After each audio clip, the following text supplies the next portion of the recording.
The GMS Alpha Red Gundam from the Gquuuuuux timeline where Char Aznable was the one to first pilot the original Gundam. And of course, he had to paint it his signature red. Well, does it make the design look 3 times better? How does this new and unique design translate into model kit form? Let's find out. The HG Red Gundam, released in late May of 2025 for an SRP of 2,500 yen, it is number 4 in the HG Mobile Suit Gundam Gquuuuuux line. The box art is illustrated by Kenko with the background image credited to Kumaguro.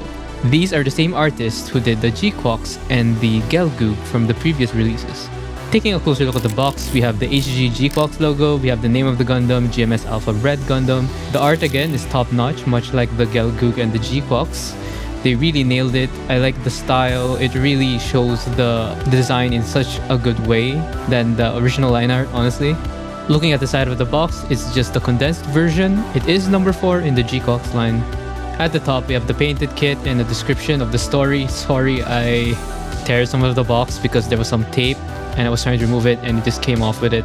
The story part is just a little introduction. It's mostly the first episode. Then we have a front and rear view of the painted Gundam with a little unpainted state there on the upper right. I'm gonna check with the promotional images what parts are supposed to be in what color later on. Then we have some of the credits and the normal legal stuff that comes with every box. At the side is the condensed version again. Then at the bottom here we have most of the stuff. We have the Red Gundam painted in different action poses. Here it is showing the different articulation gimmicks. We have the chain there for the Gundam hammer. We have the Xeon decals. We have it posed up with all those bits. Really nice.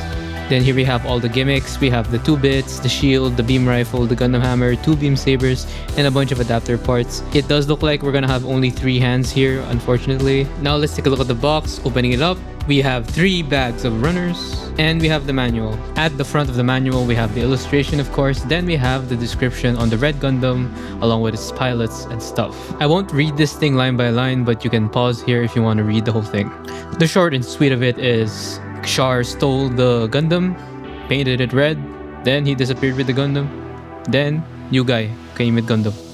Then we have the runner list. It looks like we are going to be using almost all the parts except for that polycap runner where we're going to have 3 parts left. Interesting that this kit does have polycaps. The other kits in this line do not have polycaps. We also have 2 A runners. One of them is the chain. Then we have the whole how to assemble a gunpla, just for the new people. Inside, it's just the basic instructions on the construction of the mobile suit. However, you do see that chain runner has a lot of cleanup, lots of knobs to remove. Here at the back of the manual, we have all the descriptions of the different armaments. We have the head Vulcan, the classic beam rifle, but redesigned for the aesthetic of this universe. Then of course, we have this timeline's Gundam hammer. Utilizing that chain, it seems that we are gonna need a base to hold it. Then we have the bits, the Psycomu controlled bits. This is unique to this mobile suit. This is the one that Char added other than, painting it red. And of course, it's not a Gundam without some beam sabers. Then we have the shield where you can actually place a Xeon decal. Since this is based on the original Gundam, it is 18 meters, so it's the same height. That is the common height for most Gundams. Then we have the color guide. It seems that there are going to be lots of colors, so it might not be the most color accurate. We have to see once we build it. That's it for the manual. Let's check the runners. Here we have runner A, which is the first one. We actually have 2 runner A's here. I believe this is from the RG 2.0 expansion set. This is labeled chain. Then we have runner A in multiple colors. We have red for the backpack, blue for the eyes, gray for the shield, and the frame parts all in this dark gray. This is labeled just Gundam, not Red Gundam. It's just Gundam, so it will be reused most likely for the white version. Then we have runner B with 3 different types of red. We have the more normal type primary red, then we have the dark, more muted red, and then we have the more salmon pink. And we also have some dark gray for frame. Then here we have runner C in dark gray and a little bit more shiny dark gray for the hands and some of the accessories. Then here we have a little runner D in red just for the shield and some bits for the armor. Then we have runner E for some yellow highlights. Then we have runner F in this salmony pink for the armor parts, majority of the armor parts. You can see the head there, you can see the shoulders. Then we have runner G in this dark gray for, I think these are for the bits. Then we have runner H in this pink, which is definitely for the bits. Then we have a polycap runner, which is the first for this line. Then we have runner SB13 for some clear effect parts for the beam saber. Then we have some color correcting stickers, quite a bit, and some decals for the Xeon markings on the shield.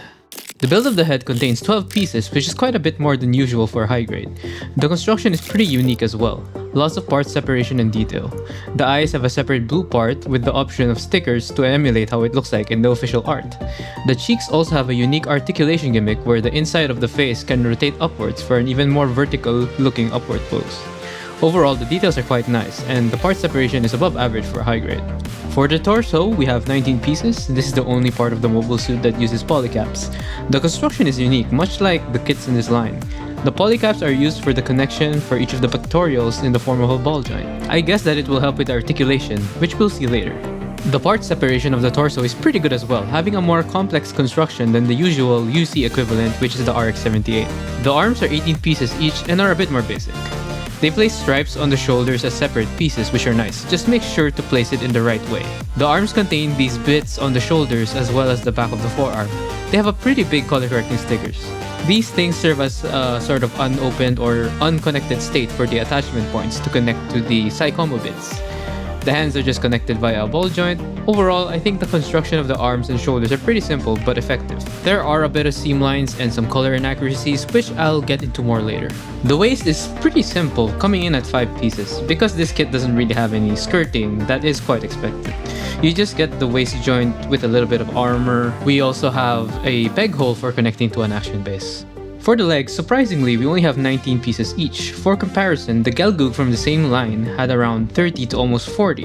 However, despite being almost half the amount of pieces, the construction of the legs makes smart use of the pieces it has. We do have some yellow stickers for the thigh though. Besides that, we can see that pieces are shaped to hide seams and to create more color separation. There are some gray pieces sticking out of the calves. There is a little Easter egg at the bottom of the foot. Like in Toy Story, where Woody's foot has writing on it, this has RX-78 written on the bottom. The end product of the leg construction is a nicely detailed set of legs and feet, albeit with some missing color apps, but it still does the job well. The backpack has 10 pieces. It is a twist on the classic RX-78 backpack with the double beam saber holders and the thrusters.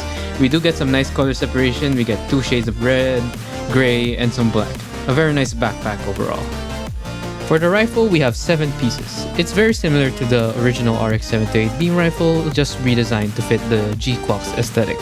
We do have a separate yellow piece, which is very nice. Sometimes there's just a sticker on some RX-78 kits, so it's nice to see that. For the shield, it only has 4 pieces. Again, it's a redesign of what we get from the original Gundam.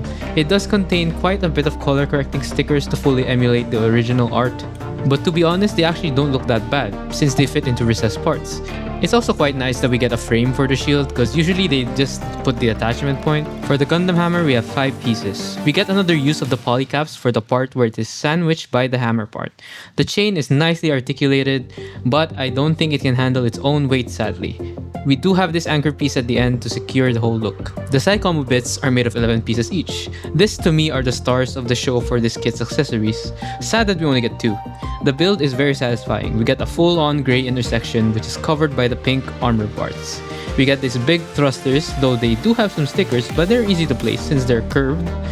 They don't look that bad out of the box, especially if you aren't gonna paint it. It does work. The bit is really nicely designed and it makes me want to buy more of this kit just to get more of them. They really look good. Now putting it all together, it's pretty simple. There's no special mechanisms to take note of. The hips are this new type of ball joint, which they have been using since the Gquuuuuux. And for the backpack, it's nice to see that it's the standard double peg connection so you can do some nice kit bashes. Now taking a look at the aesthetics of the mobile suit, we can see that it looks pretty bare without any of the bits and armaments. Especially on just a static pose, it really doesn't do the design justice in my opinion. The kit is moderately detailed, keeping the design faithful to the original line art. There is some decent room to add more detail on your own like scribing and decals, which is always nice. This unique design is obviously Evangelion inspired since, well, it's by the same designer of the Evangelion unit, which are also very iconic to the mecha genre, much like the original Gundam. So this design is basically like a mashup between the 2 giants of the mecha genre. The result of which is a fresh take on the original Gundam, which some don't like and some do like. Personally, I like it. It's unique and I think we should appreciate that. Because we already have so many mobile suits that have the normal, more square, blocky aesthetic, so if you're looking for that specific style, there's already a lot of designs to choose from already. I'd rather give some spotlight to more unique and uncommon designs in the Gunpla and Gundam universe. Or tangent aside, the colors of the kit are nice. We have that classic char, salmon red/pink, the dark red, the black, and some yellow. Looking at the shade, it's close to the official line art. Speaking of which, the model kit designers did take some liberties with the proportions. They altered it a bit, making it a bit more normal compared to the official line art. Here is it side by side. We can see that the model kit has a more traditional Gundam style proportions. They made the torso a bit smaller, the waist thinner, while making the shoulders bigger, making it closer to the silhouettes of past Gundam designs, being more angular and similar to an X shape. For some size comparisons, here's it with the Gquuuuuux, here's it with the Police Zaku, and the huge HG Ribbon Wolf. Since it is based on the ARC-78, it's expected to be the standard 18-meter Gundam size. Let's talk about the color inaccuracies. We are missing some gray bits on the Vulcans and around the face. The torso is almost fully color separated, except we have some yellow on the vents on the chest. This part here on the shoulders are stickers and they are easily movable, especially when you're handling the kit. So be very cautious when moving the shoulders because you might just lose them. For the bottom, we are missing some yellow color wraps there on the crotch and on the thighs. These bits around the body have stickers. These parts in the arms and hands should be in yellow. For the back at the top of the bicep, this should be in black. There are some gray details missing in the backpack. This thing at the back of the thigh should be in a darker shade of red. This area as well should be in a darker shade of red. For the seam lines of this mobile suit, we don't really have much. This one is designed as a panel line. This seam line should be fixed. At the back, they're all molded to fit the details, so you don't have to fix it, which is really nice for this kit. Overall, we got some color inaccuracies and some minor seam lines, but none of them are real deal breakers in my opinion. Many of which are easily masked or painted on and don't really affect the overall look of the mobile suit that much. The suit is detailed but accurate to the anime, leaving more room for additional details if you are up for a challenge. The proportions aren't that accurate, but personally I think it's better, especially for translating it into a more articulated model kit. Now let's take a look at the accessories and gimmicks that it comes with. We only get 3 hands, the 2 beam saber handles and the beam effect parts, the Gundam hammer, the 2 bits, and the classic beam rifle and shield, and of course, some adapters. For the right hand, we have 1 square open holding hand.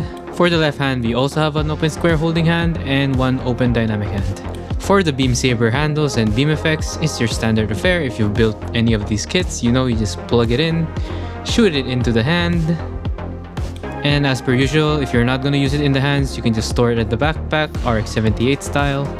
For the Gundam hammer, the chain is molded in one piece. I believe it's the same as the one in the RX-78 2.0. We are missing some yellow colors in the hammer itself. Even though the chain is fully articulated, it cannot hold its own weight, so we have to use this adapter. You just slot it in the hammer part, and you can use basically any sort of 3mm peg action base. To place it in the hand, you just take off the anchor part, shoot it into the hand, and then reattach the anchor. Again, it cannot hold its own weight, so you have to use an action base. The beam rifle is nicely detailed, but we do have a seam line at the top. The scope part is articulated, so you can move it around whatever you like. To attach it into the hand, use the square holding fist, and then you just sandwich it in between. It has no issues holding it since it's very light. Then we have the shield, we have the Xeon logo, we have some color correcting stickers. The back of the shield is missing some yellow details. To attach the shield to the mobile suit, you actually have to replace some pieces. These adapters have pegs, so you can attach it to either hole. If you attach it to the elbow, you can rotate it around, so you can have it in the front, you can have it in the back. It's not said in the manual, but you can also attach it into anywhere the adapters would be. You can also sandwich it into the square holding hands if you want a different grip. If it's not in use, you just put the adapter piece and then you can slot it into the backpack. Now my favorite accessory is definitely the bits. They're really nicely constructed, they're very detailed, but you are missing some yellow paint apps. These bits also have 3mm peg holes, so you can attach them into action bases. For reference, this is where you can attach the bits. They just slot in via a peg, and there you go. Now I'll showcase some poses with the different loadouts you can do. You have lots of options with this kit. All the accessories are nicely made and work well, albeit with one glaring issue. You really need some action bases to make this kit shine, and I mean multiple of them. Which is an Achilles heel considering that there's none that come with the model kit. If you don't have an action base, this kit would be pretty lackluster as it feels like the armaments were made to be flying in the air. The Gundam hammer basically needs one if you want it in any sort of dynamic pose. The kit comes with a lot but still requires you to buy more stuff to really enjoy it. Now let's see how this kit moves. The head is double jointed, we have a hinge at the bottom of the neck and a ball joint at the top of the neck, but we also have this very unique gimmick where it can look even further up by articulating from the cheeks. We have a double ball joint at the shoulders, so you can get a really good forward movement. Upwards, you can go all the way past 90 degrees. We have a 360 rotation at the upper bicep. We get a full double jointed elbow bend. This bit can rotate at an axis, the fists are on a ball joint, the arm can rotate full 360 at the shoulder, the torso is double ball jointed so we get a good forward ab crunch and a backward bend. Since it has no skirting, it can go all the way around. For the sidewards hip movement, it's a little bit blocked by the armor, but because we got such good waist articulation, we can just move it out of the way and then we can get the full on splits. We also then get a pretty good hip inward and outward rotation. For the forward kick, since there's really nothing blocking the way, you can get it up really high. Here it is from the side so you can see how high it can kick. Backwards can still go pretty far back even though it's a bit blocked by the butt. For the knee we get a full on bend, nothing more you can ask. For the ankles we get a really good downward movement. We also get a really good upward movement.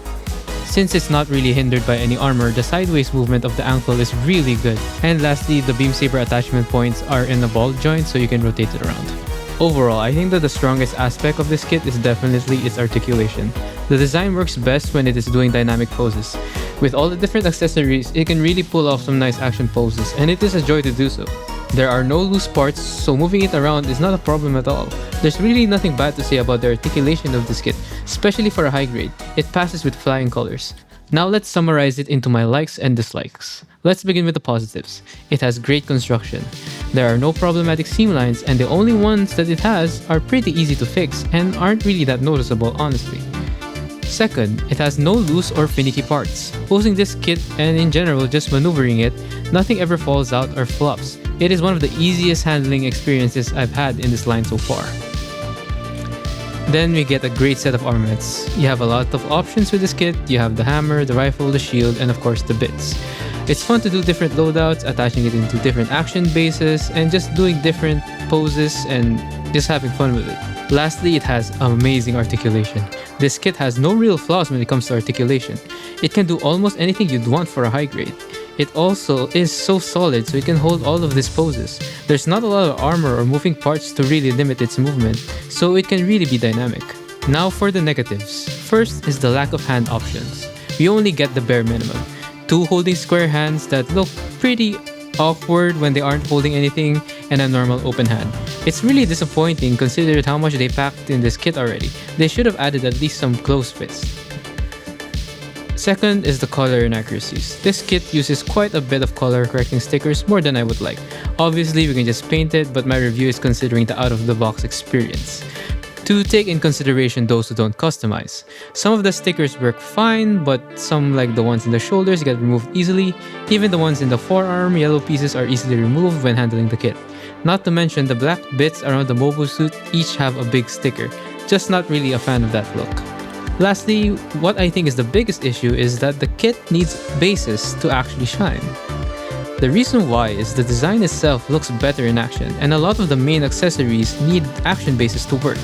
The Gundam hammer can't handle its own weight, so you need a base. The side combo bits as well also need a base to be displayed in action. Sadly, no base is included, so you need to spend more to get the full potential of this kit. Overall, I would highly recommend this kit. Just make sure to buy an action base. If you dig this look, you're definitely gonna enjoy this. If you're on the fence, consider buying it as well, as the build experience is nice and unique to the point that you'd even enjoy it as well if you're just a fan of building great gunpla in general. And that's it for the review. What are your thoughts on this kit and design? Subscribe if you've enjoyed this video and make sure to check out my other content in my channel. Thank you for watching.